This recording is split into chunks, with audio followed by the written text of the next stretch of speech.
豆岛钮承泽被指控性侵剧组女工作人员一案，农历年前被检方依强制性交罪起诉，检方并对他作出限制出境、150万元交保的强制处分。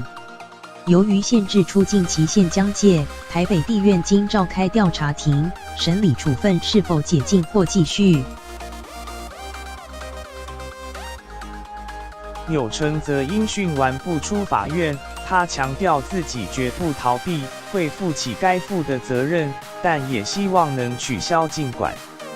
钮承泽今天上午骑着蝶式脚踏车到法院出庭，他满脸笑容，心情看来一派轻松。历经约半小时的庭讯后，豆岛不出法院接受媒体访问，几乎有问必答。针对音讯内容，他表示尊重司法裁决，并强调我的态度一直没变，我一定会负起责任，不会逃避，我真的从来没有威胁强迫他人的意图。但若造成这么多惊扰以及他人的痛苦或不适，我当然觉得非常抱歉，我也觉得我应该要负起责任。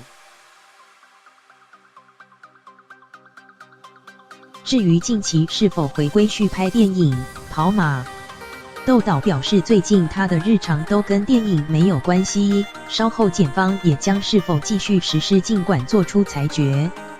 察觉对方有性侵意图时，应冷静设法离开现场，并立即求救。若遭限制行动，勿过度刺激对方，千万不要抵死反抗。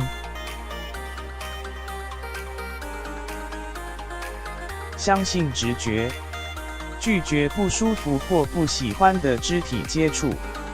睡觉或盥洗时，门窗要上锁。避免与有酒醉、吸毒、有暴力倾向或性犯罪前科的人独处。当对方出现你认为不妥的言行时，应立刻离开或制止。如遭性侵，应立即报警与求助信任的人。